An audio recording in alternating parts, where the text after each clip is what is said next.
What I'm going to show you today is I made a net, a packing net up there. I'm going to show you the camper. I'm Andrew St Pierre White. Join me as I share my passion for building four-wheel drive trucks and travelling to the remotest parts of the world. Okay, I just have a few stills about. I don't have a lot of information about it, but I can tell you what it is and why I've decided to put it in. And I have ordered it and it's on its way. Now, the lockdown notwithstanding in Australia at this very moment, there are no general lockdowns, but I know that, if you go up to the shops now, basically they're almost deserted. Just the food shops and things have got some activity. Lots of shop closed.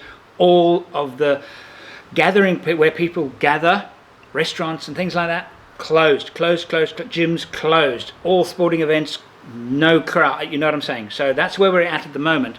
So and I can see people around they're actually staying at home voluntarily. A lot of people are staying at home, including myself. I want to do the absolute minimum of mixing with other people, but I have ordered the camper. Assuming we won't have a full lockdown situation in Victoria where the camper is made, and here in Western Australia where I am, because I'm going to need some assistance in fitting it, I will have it within 3 to 4 weeks of this date, and from the time you see this, probably a little less. And also the decision I've got to make, do I take out the back seat? What I've realized with this build is that it's a hugely versatile vehicle. This is far more versatile, as much as I adore the troop carrier. It's not a very versatile vehicle. It's wonderful for overland travel. Brilliant. But for versatility, it's not particularly versatile. So here, the camper will go on the back, and I can take it off and put it on. When it's off, it's a ute. I have loading space in the back. In the back here, the choice is, do I put the seat back in, or do I just leave it out and register it as a two-seater? Because that's the thing in Australia. Once I take the seat out, I have to register it as a two-seater. They have to inspect it. And I don't know if I want to do that. So I'm now thinking the electrical installation, which is complete for this part of the vehicle. And when I say complete, I've got a story to tell, which I will tell you about the electrical installation. But at the moment, the electrical installation, apart from the battery, means that I can put the back seat back in its original position, even though the electrical installation and pump is in the back here. Should I do it or should I not?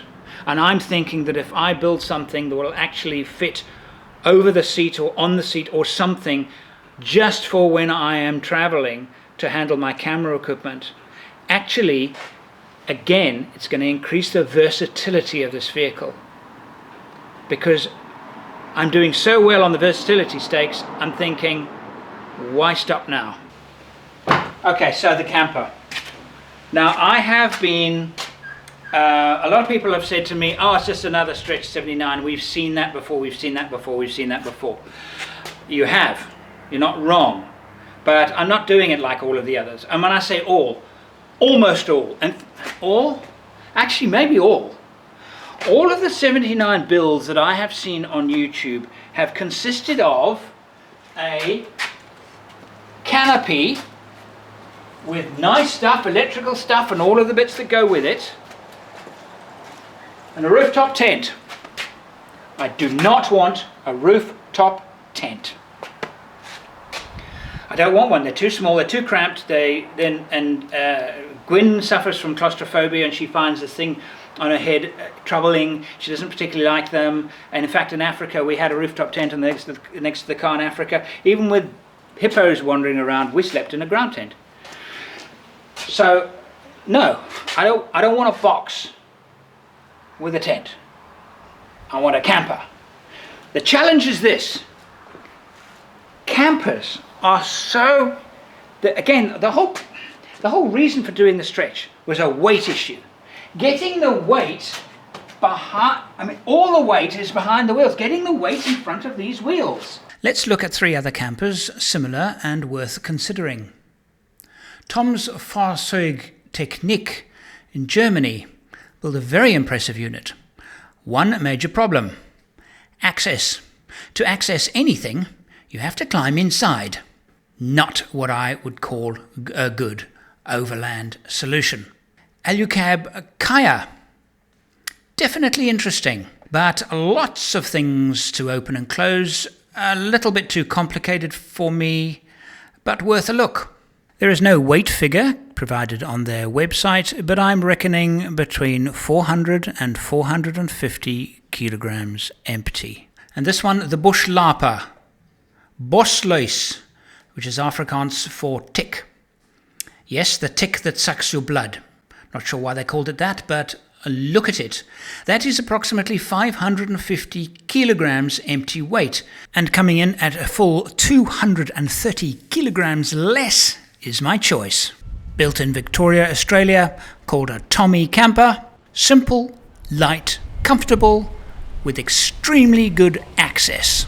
I love the simplicity of this thing. It's absolutely fantastic, and it's also incredibly versatile. It looks ordinary, but man, this thing is versatile. And given that the focus of this build is to keep things light, the Tommy Camper S4 comes in at 320 kilograms empty weight. Because the moment you put weight behind the rear wheel, it lifts the front up. The weight doesn't sit on the vehicle like this, it sits on the vehicle like this. It actually lifts the front, and it ruins the handling. Completely ruins it. It's awful to drive. Especially off-road and especially towing. I don't want two great big spares hanging off the back. That's 80 kilos hanging off the back, lifting up the front. And you know what is so nice about it? It's dead simple. I love it, and I've ordered it, and it's on its way. So now if you can imagine it, it sits up against here, it comes over here to approximately here. The bed is over 2 meters long. I've asked them to make it a little bit shorter. The reason for that is the bed would then come up to about approximately here, and from here to here, it's an open space inside the camper. So you can stand inside the camper, you can sit inside the camper, you could make a meal inside the camper, just like you could do with a troop carrier. If the weather got lousy and horrible, you could get out of the weather, which I really like. It also means that I can actually have a place to sit properly with a table and actually even do some editing inside. The opening is just like a good canopy. It's the whole side. There's no restriction. My decision now is I've decided on the camper, but what am I going to get them to fit in it? Because I like a lot of their kit. Again, they kept it light and simple. I like that. There are a few things that I think I could improve on, particularly for my own particular use. So I'm now deciding what of theirs am I going to take and what am I going to leave out and try and customize for myself. The big challenge with every camper I had was, where do I put my second spare wheel? It was a major problem because one of them can go on the back of the camper. It's not a great position for it, but where else do you put it? So, okay, we'll put one on the back of the camper.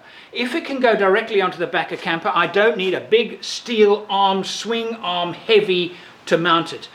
No unnecessary additional weight. But what I think I can do, and I'm pretty sure I can, I've measured it and it'll work. This spare will stay there. So it's up front. It's on the other side of the camper, and 90% of it is using dead space. It's not, because it's so high, it comes up high. So it's using dead space, and also nicely forward. And for general trips, when I don't take two spare wheels, no spare wheel on the back. But when I do a tough trip, and I'm planning to do some seriously tough and long distance trips with this vehicle, second spare on the back. So I got two spares secured, one up front, one on the back. To me, that's a great compromise. The camper comes with a 70-litre water tank. I now add that 70 litre to the water tank I've got under there, which I haven't measured yet, but I think it's about 40 litres, 45 litres. I'm perfect with fuel, perfect with water, perfect with spare wheels. My total load weight on the back with everything done, I'm thinking that I'm going to be approximately, and I'm talking about the entire thing, 450 kilos in total. That's ambitious. It's still well under GVM. Now, what I'm going to do now is I'm going to film what I'm doing. I'm fitting in the back of station wagons, it's a good idea to actually have some kind of mesh, because things that get in the way in the back of a station wagon, things like jackets and towels and blankets. So where do you put them?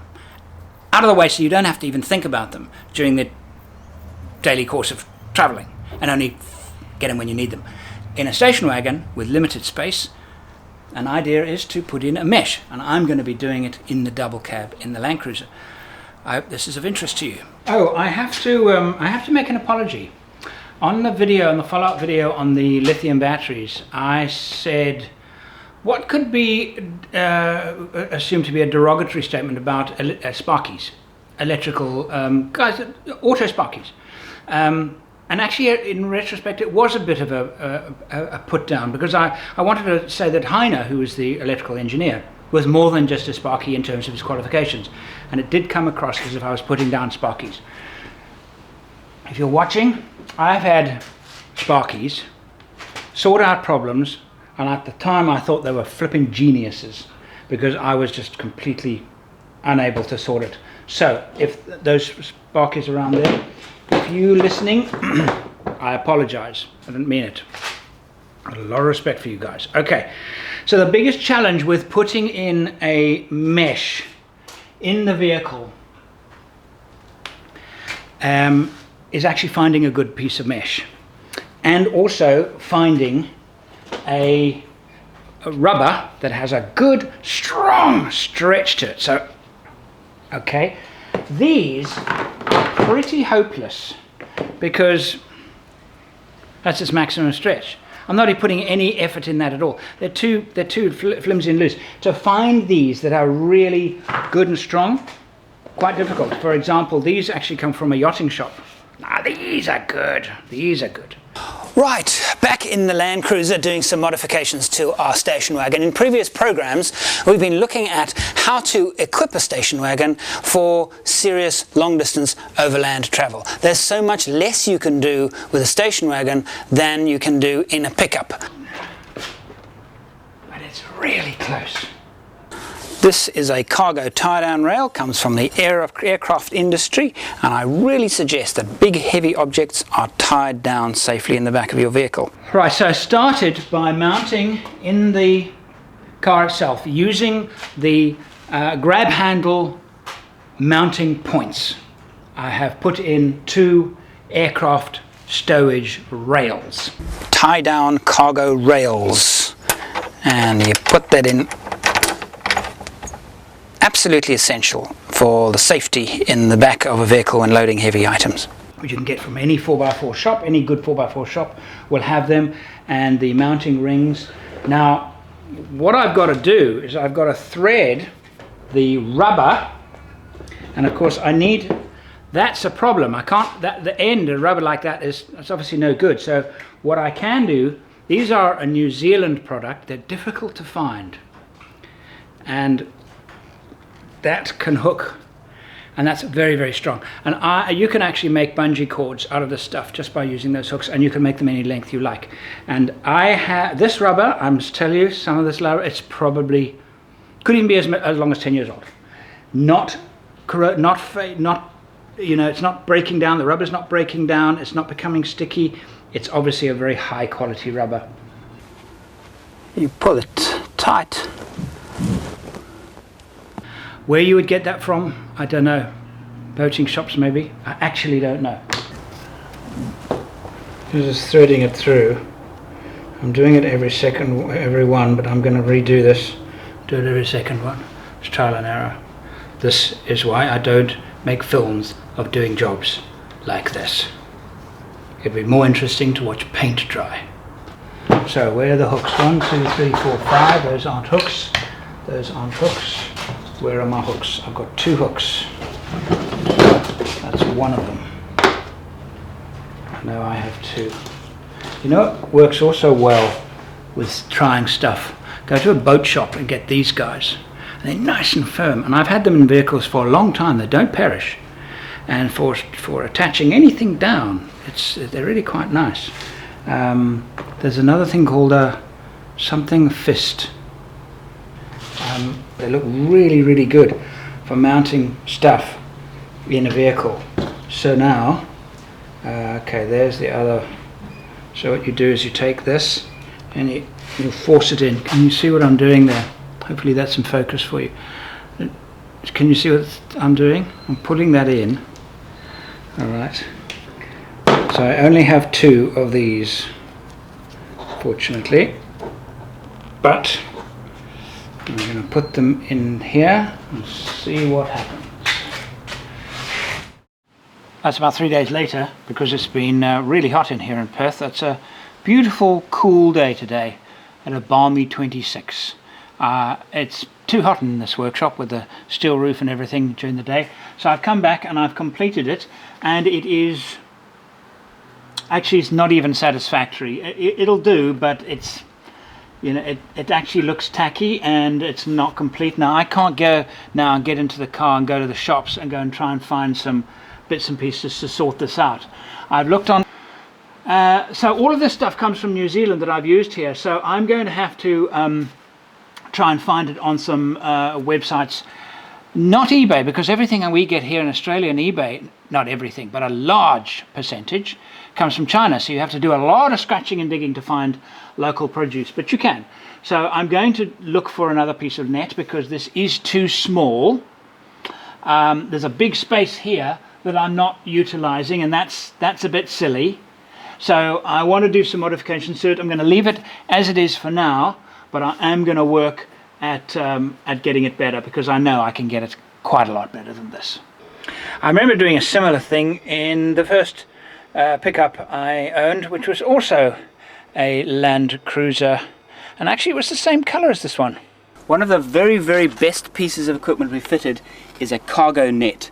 A cargo net on the roof. This can be fitted to station wagons, pickups with canopies. It's marvelous at saving space. So in the next video I'm going to show you the electrical installation in the back. I've had a lot of fun with it, and it also includes a product that is has just been released onto the market. We've just finished its testing, and I say that because I was instrumental in actually developing this product. We've done all the testing. This is the 6th vehicle into which one has been mounted, and we're about to actually launch it onto the 4-wheel-drive camper caravan stage. It's a very, very cool piece of kit, and it's designed to save enormous amounts of labor when it comes to vehicle installations, and I'll show you that next time. But I must tell you now that I showed this electrical installation to Heiner, my business partner in this whole thing, and he didn't like it. Well, it's not that he didn't like it, he just said it was boring. Actually, he didn't say it was boring, he said it was uncool. You must know that when a German says something is uncool, man, it must be uncool.